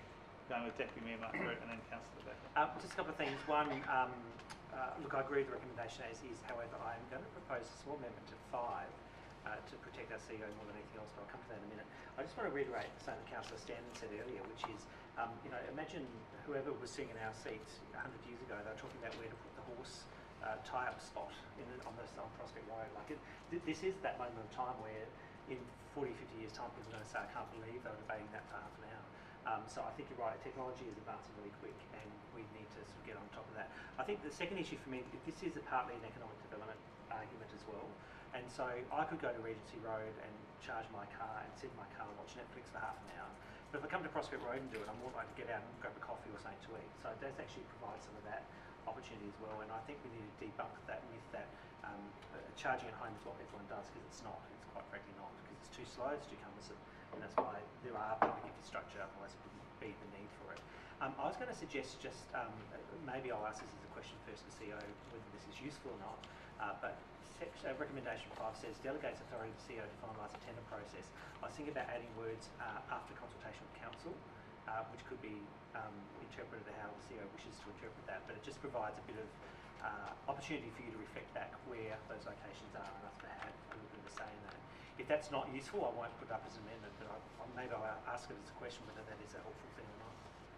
CEO, is that helpful? So, through you, Mr. Mayor, my plan was to bring this back through a workshop anyway, especially if you're going to run a more loose tender process. By loose, I don't mean with governance, but in terms of what the outcomes we're seeking. Clearly, I don't feel, I would not take it upon myself to do that, but if members would like to outline that to give confidence to the community and to constituents, then I'm certainly not going to oppose it, and I would have done it anyway. Okay. I think that could be a variation as opposed to an amendment, for which we would need to seek leave to move it and the seconder to accept that as a variation. So I'll go ahead and do that. Councillor Trinder Winner, Mark Standard, are you happy to accept after consultation with council as a variation to the motion? Absolutely. Thank you. That now is the motion. Anything else? You haven't used your 5 minutes. You still got 1 minute and 28 seconds to go. Councillor DeBacker. Yeah, look, I'm just seeing how we could maybe capitalise more than just, an infrastructure project. It's also an education project. So, we do have an active environment group in the City of Prospect. We've also got, user associations, electric vehicle user associations. I'd really like to maybe plant the seed. It's not necessarily something you have to do, but something you could facilitate is actually have a community meeting, or if the tenderer perhaps wants to talk, or some of the council members want to talk. It also gives a great opportunity for people with some fancy EVs, park their cars out front. I just think there could be a bit of really good promotion around it, and that this doesn't speak to that, but that could maybe be the next phase once the tenderers have come back. But I just like it to think about that now. That's good. Any further discussion? Just from the chair, I have a feeling that once we go down this path and we actually lead by example, then we might find that private enterprise might see it as an opportunity the way that we're seeing it, and they might jump on board without us having to go knocking on their door. We can't tell that's going to be the case, but I have a suspicion it might be. Any further discussion, any further points that haven't already been made? Otherwise, I'll head back to Councillor Trinder Winner to sum up. Well, as an EV owner, I personally look up locations for when I'm going out and about, because they are fast charging, so it is convenience. So, you know, that would attract me to a certain location.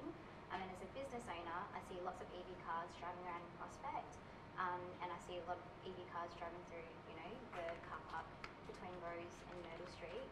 So I think it also bring, you know, attraction to our businesses as well. So I fully support the motion and hope everyone does also. Thank you for that. Let's put it to the vote. All those in favour? Against? Carried unanimously. Item 10.7, third budget review recommendations on page 119. Do I have a mover? Deputy Mayor Mark Group, try to speak to the motion. I'm happy just to leave it on the table. Thank you. Do I have a seconder? I saw Councillor Nelson. Councillor Nelson, would you like to speak to the motion? No, great work by the executive team. Obviously, there's a lot that's gone into it. A lot of changes in there and updates, but happy to endorse it. Any further discussion, any points that haven't already been covered? Councillor De Backer. Yeah, look, there's some pretty big figures, and a few delay projects, and I do know there's obviously a lot of staff vacancies at the moment. I guess just going forward, I mean, I'm just, and maybe it's a question through the chair, just with some of these projects that are being sort of carried forward, is there a sense that the next budget will blow out the same distance, or are we pretty confident that those delayed projects are going to get tidied up at the early part of this year? CEO. So through you, Mr. Mayor, this is a fundamental reason why we moved to two-year budgeting. The challenge that we've identified, the challenge I remember I walked into in October 2021 was a council that, in particular a mayor at the time, that hated carry forwards with a passion. We migrated that process to retiming projects and doing so early so that we were giving the community plenty of warning and getting that done to the degree we could in BR2 of any given year so that we could incorporate that into our next year's budget. The challenge with that, of course, is that as carry forwards mature and we understand exactly how much, or retime projects even then, we realise how much we need to move forward. That does have an impact year to year, so your end of year surplus will be artificially inflated at the end of the year when you move projects forward and you maintain operating funds in this year, and equally you'll have the same impact in BR1 next year. That is something that frankly my executive team are well aware of how much it annoys me, and I think it's a failure of our budgeting process that two-year budgeting has the potential to fix. That is something, obviously this is our first two-year budget cycle, members. It is a suck it and see experiment. We're the only council in South Australia doing this. I think we're the only public sector organisation in the state doing this. So it's innovative, it's new, and I do hope that it will address to a degree some of these issues, that we can start to look at projects that break over budget cycles and appropriately account for the components of those budgets in each year. That's my sincere hope, and I'm glad you're on the journey with me, with us to try it out. Any further questions, Councillor Becker? Any further discussion, any points that haven't been raised? Otherwise, I'll head back to the Deputy Mayor to sum up. I think there's enough been said. Thank you, Deputy Mayor. Let's put that to the vote. All those in favour? Against? Carried unanimously. Item 10.8, Delegation to Chief Executive Officer, Renewal SA Open Space Agreement. Recommendations on page 139. Do I have a mover? Deputy Mayor Mark Group. Look, I think this is just something that we have to do. I'm not sure there'll be a whole lot of debate on this, and it's important that we delegate that power to the CEO.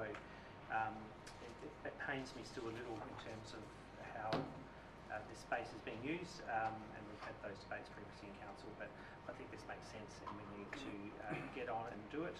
So I support the motion to the floor. Thank you. Do I have a seconder? Councillor Nelson.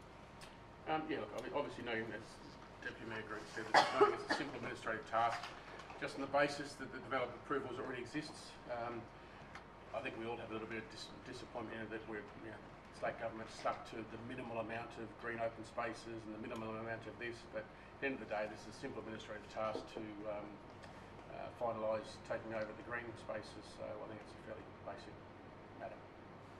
Thank you. Any further discussion, any points that haven't been raised already? If not, I'll head back to Deputy Mayor for a fine summary. I'll just commend the second speaker's comments. Thank you. Let's put that to the vote. All those in favour? Against? Carried unanimously. Item 10.9, Register of Prescribed Officers, a recommendation on page 148. Do I have a mover? Councillor Barnett, would you like to speak to the motion? No, I think it's self-explanatory. Thank you. Do I have a seconder? Councillor Deputy Mayor Mark Crew. This is an exciting one I'd like to talk about for a few minutes, if I could. I do have just one question though. Do we have a role called just accountant? Is that a job title within our council? Through the Mayor, yes. Thank you. Well, that satisfies my curiosity, in which case I'm happy to support the motion. Thank you. Any further discussion, any points that haven't already been raised? People would like to bring up now? Doesn't look like it. Councillor Barnett, would you like to sum up? Well summed up. Let's put that to the vote. All those in favour? Against? Carried unanimously. Okay, item 11, general business of an urgent nature. Are there any urgent items which people feel the burning desire to raise at this point in time? Nothing? Thank you. Okay. Item 12 on the agenda, reports for information. Information reports can be resolved en bloc. Would anyone like to pull out item 12.1? Anyone like to pull out item 12.2? Councillor Backer. Anyone like to pull out 12.3? Councillor De Backer. Looks like we're moving item 12.1 on block. So moved. So moved. Item 12.2, quarterly projects. Sorry. We need a mover and a seconder for 12.1. So moved. Mover, seconder. All those in favour? Carried unanimously.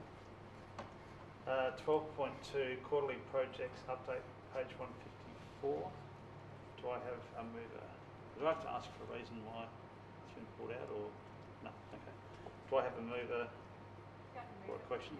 Councillor De Backer, would you like to speak to the motion?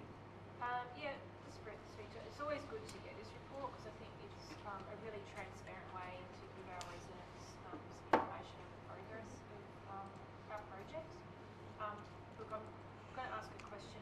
It's just to alleviate a bit of angst around this Helens Park rotunda, which obviously, you know, it's a bit later than we'd like and it's a bit more than we'd like. I acknowledge that in some of the projects, what we're actually looking is trying to optimise the effectiveness of projects by maybe putting forward other works when we've got, you know, people on site. So just a question through the chair, just in regards to the condition report for the St Helens Coach House. I have asked in previous meetings if that's being done. Given the fact that we're going to have heritage architects and builders on site, is there a consideration to that, one, has the condition report on the coach house been done, and two, is there any worth in bringing works forward if they're required while we've got builders there? That's just a question maybe through to... See ya. So through to Smith, detailed one, we may have to take on notice unless Mr. Dillon is locked and loaded. I have been given a heads up, so in that regard, listen, it's certainly plausible. We have builders on site, we've got the heritage architects that are on board and have done the works associated with Rotunda. I do caution the fact that we've done this building conditions audit and we're working through the data. We want to present that back to council. It's going to identify a number of locations. We're effectively class warning attention for this one location. I think there's further work to be done, councillor, before we actually pull the coach house out. I am aware as of Monday this week that there is some termite damage that's occurred to the coach house recently, and I'm looking to investigate that as part of the bringing some information back to council with the condition audit report. In due course, we'll look at whether we can accelerate some of the works. But effective micro is going to be on there for some time, so there is the opportunity to effectively leverage on that.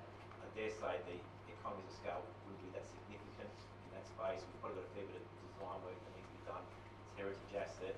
There needs to be development approvals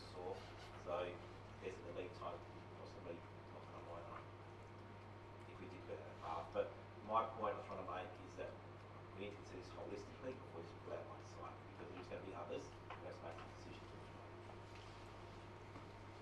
So, just further to that, so thank you for that information. I think, you know, obviously protecting our assets and condition assessments and things not being done is often why they're not in good condition. So, there's a lot of sensitivity around that. So it's disappointing and it hasn't been done yet, and I can see it's concerning that there is some damage, but at least we've caught it, and I think that now we're aware we can factor that into our program and whatever. Thank you. Anything further, Councillor Rebecca? Thank you for that. Do I have a second? Deputy Mayor Mark Free. Thank you. I just had a quick question, or two quick questions. First one is in relation to the Green Tunnel program. So we've spent 79,000, the budget's 183, so $100,000 under. And I know we've often had conversations here about when the best planting season is. Are we likely to expend that full amount in this financial year? Like, are we in planting season now and we're going for war? Mr. Delena? We've always allocated our funds, so whether I've got no information from myself suggesting that no spend this financial year. We've got a contract in place, trees are watered, and contractors are progressing, so. Excellent. Yeah. Thank you. Second question is more a comment. It's around recommendation 2 or recommendation 2C. I'm sitting here quite embarrassed that we have to go and retrofit a path into the Broadview design, and I think it's remiss on all of us, of course, but more so the design, the architects who must have thought, well, hang on, people don't use the shortest distance between 2 points to get somewhere, and that is between a footpath and the entrance of the building. So I'm just a bit embarrassed that we have to go back, and I think it's about 30,000 from memory that we haven't put out to do that pathway. So that's just a comment. I presume, and this is my last question, the 3 additional scope of works are funded by savings, so there's no net increase of funds as a result of that. Can I just check that that's correct? Yeah. Mr. Delena? That's correct. Okay, great. Thank you. Thank you, Matt. Thank you. Anything else? No, that's all. Thank you. Okay. Any further discussion, any points that haven't been raised? We've got Councillor Nelson, then Councillor Barnett, and then Councillor Tweedledee. Just a couple of comments and a couple of questions, if I may. So the 3 projects identified all seem very worthy recipients of the available funds, and thanks to the executive team for obviously identifying them and being proactive in allocating those. It was great. The Livingston Avenue, when are we due? I might have missed it in my notes. When are we due to receive the public consultation back on that one? See ya. Ms. Taylor, Mr. Delena? I thought we were done with that. Through the chair, there's no intent to bring those results back to the council. That was effectively some engagement with respect to the actual final design. That's where we've awarded a contract, commencing service relocation. It's going to take a number of months, and the contract will start likely in August this year. Effectively, that consultation is going to just effectively more notification rather than community engagement, rather than formal community consultation. Right. So we're not expected back a report of any kind or anything else? Not back to the council. We have some of these quarterly project reports. I also note in there you've got a note that tender price has resulted in budget savings millions. Is there words missing off that, or have I misread it? I'm hoping it's correct. It's not millions. It's in writing. Can you refer us to the page? I don't have my agenda open. I've got my notes open, but it's the Livingston Avenue project page. My apologies.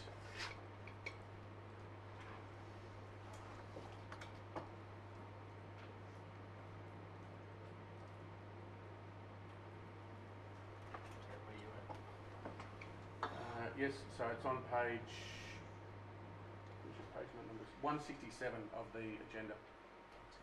Cheers. 168 of the, yeah, sorry, 168.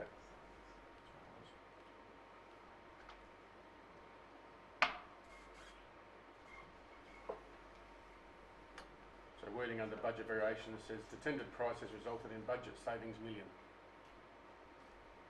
Yeah, nearly a typo. Mr. Delena? That is a typo. Effectively, the set of saves in the order of $500,000. $500,000. Even that's very good. So well done. Oh, good. The last one I've got in there, the prospect over the lighting. When do we expect to hear back on the state government on the application put forward? So, yeah, Through you, Mr. Mayor, that's an excellent question. I have been chasing a range of contacts through the state government for months. I was told 2 weeks ago that I'd know by the end of last week. The state budget has not been released. It was expected to be released 2 weeks ago. I think we're waiting for the state budget. That's my gut feel, Yep. and I'm surprised and I won't say anymore. I'm surprised we don't know already. Okay. Thank you, that's all I have. Thank you. Councillor Barnett. Yes, pardon me. I was just referring to the saturated steam trial, which was the getting rid of weeds on page 187. So the trial it's commenced on September 23 and it says it's operating with good success, and we've had a report previously about how successful it's been, and we continue to the end of the financial year. So I just have a question: are we going to be having, is that going to be continuing through the chair to the officer? Mr. Leno? Through the chair, the trial will continue through the end of the year with a contracted service. We have been in the budget an allocation for a purchase a steam unit. Subject to the budget being effectively endorsed by council, we purchase a steam unit and undertake that work in-house moving forward. Thank you. And I'd just like to commend our staff that work on all these areas. So when you look at the breadth of what we've been doing, it's just amazing. So just like to say thank you to the staff and all sections that are involved in this. Thank you, Councillor Barnett. Councillor Tweenawin. Thank you to the director and his team for this report. I was quite impressed with when I read the highlights of this quarter. It's fantastic to see that, and great information to talk to our community members about the things that council is doing, and particularly congratulations with the successful with the grant, the Prospect Tennis Club upgrade, with getting that grant. I think that's fantastic, and all credit to the team. Thank you. Any further discussion? Councillor Tweenawin. I just have a question about the Islington station. I can see that in here it's only got the design. Design only. When will we be seeing any kind of improvement to that pathway at Islington station? We just have a lot of residents asking about that, and lighting. There's some of the safety issues there. So I just have a lot of residents asking, and I know that there's some delays with the Churchill drainage, but is there anything that we can provide some information? CEO. Yep, so through the Mayor, we have discussed this before. There's a huge pipe going under there. Yeah. Mr. Delano, Is any updates on that? So, if I could just defer to Mia in regards to the budget allocation this financial year for Islington. We obviously have to delay this in the path with respect to actually undertake the drainage. Just can't recall which year we actually put the path in. If it's next financial year or the year after, in the two budgeting cycle. Mayor, you would recall that the budget allocation for Islington was allocated to Prospect Tennis Club upgrade this year. So we only have $23,000 from council and $20,000 from the state government on that section. And we put a budget in for 25-26, which is the time that we anticipate Churchill Club project subject to grant funding success. We constructed, and that will be completed as part of that. So there's nothing in the short term we could do just to improve this, anything on that footpath, lighting, anything? Nothing will be done in this period then? Through the chair, to answer the question, no, there's going to be significant excavation and will take pretty much within the entire length of width of that corridor. Yeah. It would be abortive works if we did anything. Yeah. Thank you. Okay, unless there's no further discussion, I'll head back to Councillor at the back to sum up. Yeah. Look, thank you everyone for their contributions. It is a fantastic report, and I do pull it out every time it comes because I think it really informs us and the community, having the pictures in it as well. I think it's a really, really useful report. And just to comment on again the positive stuff on the southern end of Devonport Terrace, myself and a few other elected members, Councillor Barnett and Councillor Wren, attended the clean-up event and planting event, and that condition of southern Devonport Terrace is beautiful. Like, all the plantings come and, you know, everything's looking really good. You've got the artwork, and there was a pop-up event, and so I think it's really encouraging to see how transformative some of these capital works projects actually make, because it's creating community, it's creating amenity. So even though it's a lot of nuts and bolts, it's actually seeing the users use it at the end that I think we get a lot of satisfaction out of. So thank you for the report, and we'll support it. Thank you. Thank you. Let's put it to the vote. All those in favour? Against? Carried unanimously. Item 12.3, Council Assessment Panel Activity Report, page 194, other recommendations. Do I have a mover? Councillor De Backer. Again, just thank you for the report. Look, I just wanted to pull out a comment from the presiding member, Cecilia Pascali. It's just on page 196, just a little bit down, and just noting that she observes from planning policy perspective that several items have been presented to CAP during her time as presiding member within the Housing Diversity Neighbourhood Zone. Panel members have repeatedly remarked that the policy criteria within this zone make it extremely challenging to achieve good development outcomes, and that amended policy alternative zoning would be highly desirable. So obviously we're currently advocating at the moment, and I'm aware that we've actually given a deputation at the SCAP recently, just maybe through the chair or to the mayor or the CEO. How are we going with our advocacy for better planning outcomes, I guess, in that zone? Do you want to hear that one? Sure. Through you, Mr Mayor, obviously we've met with Mr Champion quite recently.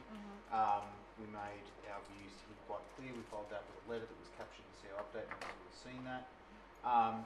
Minister Champion and his team listened, but I think it would be fair to say, Mr Mayor, I'm not sure how you feel about this, Minister Champion and his team are committed to their approach. They're willing to listen.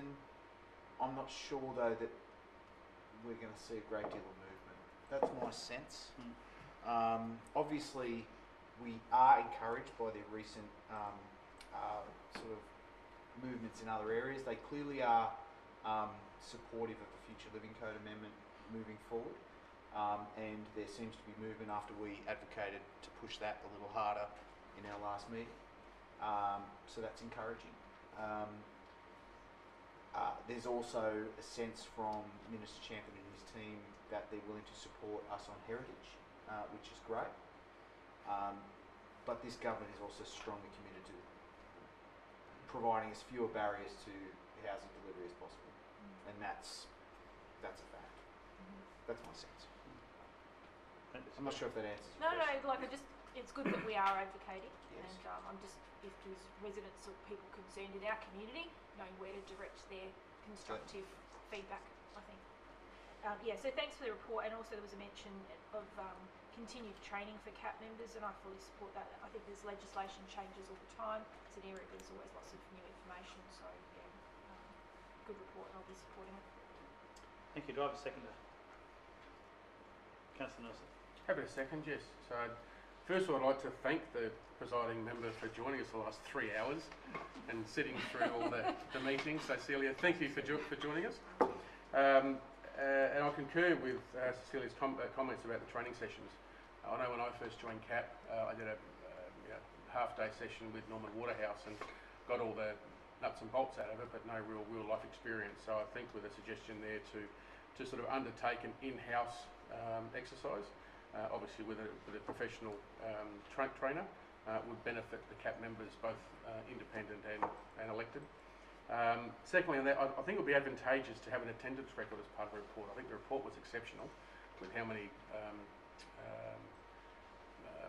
matters were brought to CAP, but I think an attendance record, there's been a few times we've brought up with regards to the independent members and how many times they had conflicts and how many meetings they attended. I think it would be good for council to have an attendance record of every member, make up part of that report. Thank you, Councillor Nelson. Any further discussion, any points that haven't been covered already? If not, I'll head back to Councillor De Backer to sum up. Yeah, just thank you again. I didn't want to, I don't know if I can ask to present or anything, but yeah, I suppose the wider elected member body, sometimes if they haven't attended a CAP meeting, don't really get a sense of how contentious some of these things can be. And I also note, so I can't see the rest of it, but I did read the report, so thank you. But one of the things that I did also note is some of these are $1 million projects, and there's a lot of sensitivity around decision making because this is business, and there have been a few incidents where there's been some disquiet, shall I say, in the gallery, and I think certainly being aware of the security of the people, the staff and members and other people in the gallery. So I think that's a really good suggestion as well, just to be mindful of, and I think it's common practice at some other meetings. So it's unfortunate, but I think it's one of these things that we just have to be mindful of. So thanks for raising that.